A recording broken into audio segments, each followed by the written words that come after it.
Evaluación de las frecuencias modales obtenidas con la técnica del martillo de impacto en un material compuesto de matriz epóxica reforzado con fibras de vidrio. Bien, primero voy a definir el objetivo general de esta investigación, que es obtener una metodología numérica y experimental del análisis modal en materiales compuestos. El análisis modal nos sirve para poder caracterizar y conocer las propiedades dinámicas que están presentes en un material o en un elemento. Entonces complementamos análisis estáticos de un material o un elemento con este análisis dinámico. Este es un breve índice de lo que voy a presentar este día, donde tenemos una pequeña introducción, la metodología de nuestra investigación, los resultados obtenidos hasta la fecha, conclusiones y referencias del trabajo. Bien, vamos a empezar con la introducción.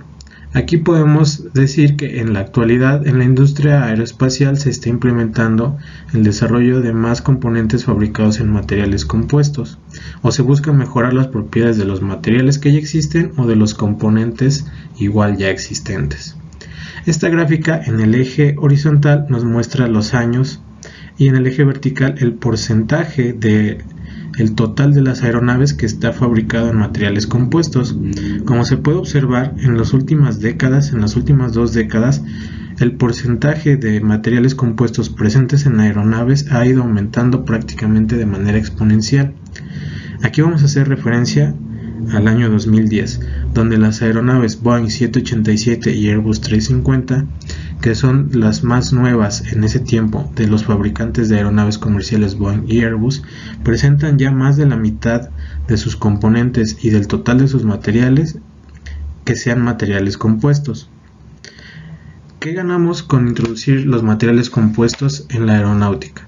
Bueno, principalmente reducir el peso de las aeronaves y de los componentes, y esto trae como consecuencia una mayor fiabilidad en las aeronaves, menor consumo de combustible, pero sobre todo un mayor beneficio hacia el medio ambiente,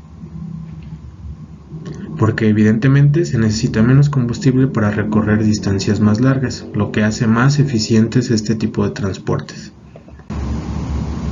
Comenzando con la metodología, empezamos analizando una solera de aluminio 6065 T5. Empezamos con este aluminio porque es un aluminio presente en algunos componentes de las aeronaves, y también porque antes de realizar nuestra metodología en materiales compuestos, analizar un material metálico de naturaleza isotrópica nos va a ayudar a tener un buen marco de referencia para comparar con nuestro material compuesto. Y también porque la dificultad de analizar este tipo de materiales es relativamente baja.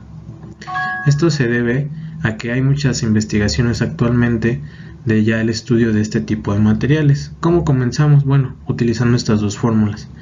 La primera, que se deriva de un análisis dinámico, y la segunda, que se obtiene a partir de analizar los esfuerzos y deformaciones presentes en este tipo de material y en este tipo de elementos, que son tipo viga. Utilizamos dos ecuaciones diferentes de dos autores diferentes para poder comparar y poder tener más fiabilidad en que nuestro método está funcionando. Estas ecuaciones nos proporcionan los valores de las frecuencias naturales presentes en nuestro elemento. Continuamos nuestra metodología haciendo un modelo de elementos finitos. En el software replicamos la geometría de la solera de aluminio y buscamos obtener los valores de las frecuencias naturales que antes les mencionaba. Aquí les presento el valor de la quinta frecuencia natural. Podemos saber que es la quinta frecuencia natural porque aquí en la imagen observamos 1, 2, 3, 4, 5, 6 nodos, que es donde no se presenta desplazamiento al momento de un análisis modal. Aquí observamos dos valores, 104.25 y 110.49. Del lado izquierdo presento la función de forma lineal que nos proporciona el software y del lado derecho la función de forma cuadrática. De este lado, comparando con el proceso analítico, teníamos un margen de error de aproximadamente 6.5% en la comparación de resultados, y de este lado, en la función de forma cuadrática, el rango de error se reducía a menos del 1%. De lo anterior podemos concluir que emplear la función cuadrática nos arroja resultados más similares al fenómeno real. pero hay que tener un poco de discreción al usar la forma lineal, la forma cuadrática, porque utilizar este método ocupa un mayor número de memoria computacional y se debe tener un balance entre el número de elementos que se ingresan en el modelo de elementos finitos y esta función de forma, ya que exagerar en el número de elementos puede ocasionar que no se tenga la memoria computacional suficiente para realizar nuestro análisis. Nuestra investigación continuó realizando experimentos de análisis modal. Aquí hay un breve resumen de lo que es el análisis modal. Se excita una estructura mediante un martillo de impacto que tiene sensores donde podemos medir la fuerza con la que se impacta un elemento, y aquí vemos de arriba la solera de aluminio y abajo probetas con dimensiones similares a la solera de aluminio para hacer nuestra comparación. Después de excitar el elemento con nuestro martillo, recopilamos los datos a través de estos acelerómetros. Estos se adhieren en un punto específico en nuestra estructura. Entonces, al excitar nuestra estructura, tenemos esa señal de entrada y de señal de salida tenemos la respuesta del acelerómetro. Todos estos datos de entrada y salida se recopilan en este chasis de adquisición de datos. Posteriormente, con nuestros datos, realizamos un postprocesamiento de los mismos en softwares como LabVIEW y MATLAB, para obtener finalmente una gráfica que se llama Frequency Response Function. Analizando esta gráfica es donde podemos obtener los valores de las frecuencias naturales presentes en nuestro elemento. Básicamente este es el análisis modal experimental. Aquí presento los primeros resultados obtenidos. Es aquí donde les presento lo que se obtiene durante un análisis modal experimental. En la parte de arriba les presento la gráfica con respecto al tiempo de la fuerza que se empleó en el martillo de impacto. Aquí se puede ver que fue entre 2 y 3 newtons. Y a su vez, si hacemos una comparación, en el mismo instante de tiempo se nota la respuesta del acelerómetro, lo que es esperado, porque se espera que al momento de excitar la estructura o nuestro elemento, el acelerómetro muestre el comportamiento dinámico del mismo. Haciendo aquí en la imagen detallada un acercamiento, podemos ver cómo son las ondulaciones del acelerómetro, y es aquí donde, analizando estas partes de nuestra gráfica, podemos entender y definir el comportamiento dinámico de nuestro elemento o nuestro material. Este es un acercamiento a la gráfica que se llama Frequency Response Function. En nuestro eje horizontal tenemos las frecuencias en Hz y en nuestro eje vertical en decibeles. Esta es una gráfica donde se observan puntos específicos, vamos a llamarlos picos, a lo largo de toda nuestra gráfica. Quiere decir que en cada punto donde tenemos valores muy elevados, donde se muestran estos picos o crestas, en cada uno de estos puntos significa que hay ahí una frecuencia natural propia de nuestro elemento o nuestro material. Entonces, leyendo esta gráfica y obteniendo estos resultados, podemos comparar con nuestro modelo de elementos finitos y verificar que estamos realizando experimentos de manera correcta.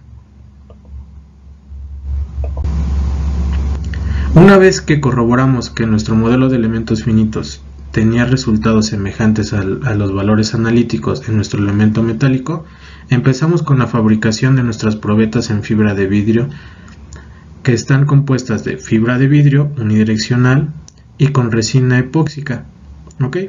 Entonces aquí lo primero fue realizar una placa cuyas dimensiones son aproximadamente 50 por 50 centímetros, a partir de donde obtuvimos probetas con diferentes orientaciones.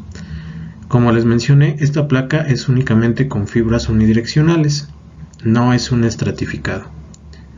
A partir de esto, recortamos probetas con diferentes orientaciones. Aquí quiero aclarar que vamos a definir la orientación a 0 grados, tomando en cuenta que las fibras son perpendiculares al eje longitudinal de la probeta, y vamos a tomar como 90 grados, asemejando que las fibras están en dirección del eje longitudinal de la probeta. Del lado derecho les muestro las probetas que obtuvimos. Estas son en dimensiones semejantes, mas no iguales, a nuestra probeta de fibra de aluminio. La única dimensión que no pudimos igualar fue el espesor. Esto se debe a las propias complicaciones y limitaciones que tenemos en nuestro método de manufactura de las probetas. Entonces, mediante el proceso de infusión de resina, que fue nuestro método de manufactura, fue como obtuvimos estas probetas. Del lado derecho muestro estas, que son cuadrados, y con estas hicimos una caracterización física de nuestro material. Esto para obtener las propiedades de nuestro material, propias de nuestro material, y retroalimentar nuestro modelo de elementos finitos, ya que cada vez que se fabrica un material compuesto se puede decir que se diseña, es necesario este procedimiento para tener valores muy cercanos, o si no es que los reales, de las propiedades de nuestros materiales. Aquí les muestro el proceso de la caracterización física, que se basa en el principio de empuje hidrostático. El primer paso fue introducir unas probetas con dimensiones previamente establecidas por nosotros y introducirlas en un crisol y pesarlas. Posteriormente ya teníamos las dimensiones de la probeta. Posteriormente se hizo un análisis de empuje hidrostático para calcular el volumen desplazado y a comparar el volumen con las medidas que teníamos. Entonces, relacionando estas dos unidades, podemos obtener la densidad de nuestro material, que es una de las propiedades que retroalimenta nuestro modelo de elementos finitos. Y ahora, para calcular qué porcentaje del peso de nuestro material es fibra y qué porcentaje es resina, se incineraron las probetas para quemar la resina y dejar únicamente las fibras. Entonces, posterior a la incineración, pesamos nuevamente nuestras probetas, pero únicamente tenemos las fibras. Y ya podemos deducir cuánto pesa la fibra y cuánto pesa nuestra resina. Todo esto nos ayuda para definir los módulos de elasticidad también presentes en nuestro material. Aquí les presento ya los resultados preliminares de nuestra investigación. Podemos comparar del lado izquierdo probetas a 45 grados y del lado derecho probetas a 90 grados.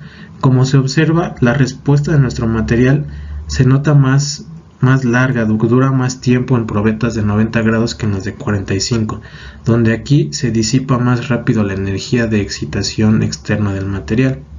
Esto se puede deber a la amortiguación propia de la resina y también a que la rigidez a 90 grados aumenta considerablemente que a 45. ¿Ok? Entonces podríamos decir que a 90 grados tenemos la rigidez máxima de nuestro material. Entonces por eso obtenemos esta respuesta más larga y más amplia. Aquí vamos a comparar los resultados de nuestro análisis en modelo de elementos finitos en el software, los experimentales y el error que presentamos. Aquí les voy a presentar primero las probetas a 0 grados, las probetas a 45 y las probetas a 90. Quiero aclarar aquí en nuestra tabla de probetas a 90 grados que el quinto modo de vibración, la quinta frecuencia natural, tiene ya valores superiores a los 1250 Hz. Por nuestro propio chasis de adquisición de datos y el número de pruebas por segundo que puede obtener, estamos limitados a obtener valores en Hz menores a 1250. Es por eso que aquí en nuestro quinto modo con valores superiores a esos, fue imposible definir experimentalmente los valores de las frecuencias naturales. Aquí podemos observar que nuestro rango de error en las probetas a 0 grados nunca rebasó el 5%. Por ejemplo, aquí abajo podemos observar que en ciertas frecuencias naturales nuestro rango de error sí pasa el 5%, incluso es muy elevado, 15%. Y en nuestras probetas a 90 grados también. En nuestro segundo modo de vibración el error sí es más notable. Esto se debe a los factores externos que no podemos controlar en nuestros experimentos. Por ejemplo, todo este análisis se hizo considerando las condiciones de frontera libre de una viga, es decir, que no tiene restricciones de movimiento en ningún punto y en ninguna dirección. Imitar esas direcciones resulta complejo. Lo hicimos a través de esponjas que absorben vibraciones y vibraciones externas, pero esto se debe básicamente a todos esos factores externos. Incluso el ruido ambiental afecta la lectura de nuestros datos. y también que encontrar estos valores en la gráfica FRF, Frequency Response Function, resulta más complejo debido a la naturaleza de nuestro material compuesto, a la naturaleza ortotrópica propia del material compuesto. Entonces, ya podemos definir qué factores externos afectan negativamente a nuestro experimento y mejorar en experimentos posteriores estos factores y reducir aún más el rango de error. Esta gráfica es muy importante. Esto se obtuvo a partir de nuestro modelo de elementos finitos que ya pudimos retroalimentar con las propiedades físicas del material. Como en nuestro eje horizontal tenemos las orientaciones en grados y en nuestro eje vertical las frecuencias en hertz. De abajo hacia arriba tenemos la primera, segunda, tercera y cuarta y quinta frecuencia natural.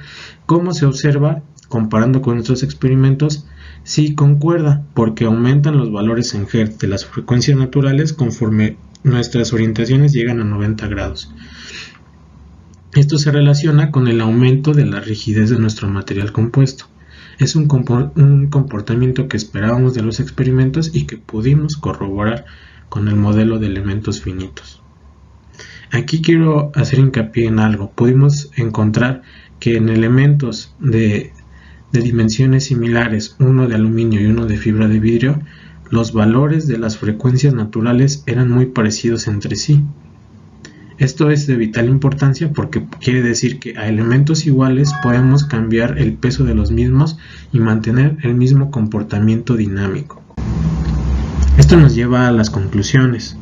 Como les mencionaba, podemos concluir que nuestra metodología funciona en metales y es por eso que la pudimos escalar al análisis en materiales compuestos. A partir de que nuestros resultados analíticos, experimentales y numéricos en metales no tenían un rango de error muy elevado, todos menor al 5%. Y que la segunda conclusión es que emplear la función de forma cuadrática en nuestro modelo de elementos finitos es el método ideal para hacer este análisis. Debemos tener en cuenta que no debe exceder la memoria computacional a la que tenemos disponibilidad.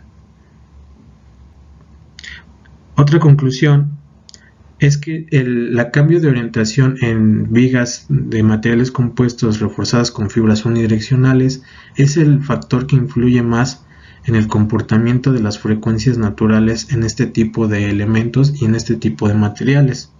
Es de ahí que es importante analizar posteriormente diferentes orientaciones, diferentes a 0, 45 y 90 grados.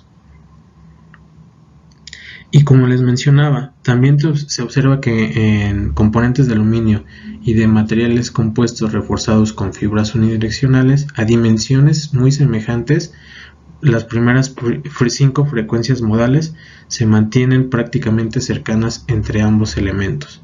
Entonces, regresando a la introducción de nuestra presentación, es lo que estábamos buscando, reducir el peso de componentes manteniendo el mismo análisis, el mismo comportamiento dinámico. Además de que las investigaciones en materiales compuestos analizando su dinámica están un poco relegadas respecto a las investigaciones en el comportamiento estático. Es ahí donde encontramos un punto de apoyo, un punto que puede ser fuerte el proyecto. Por último, les presento las referencias que utilizamos para esta presentación.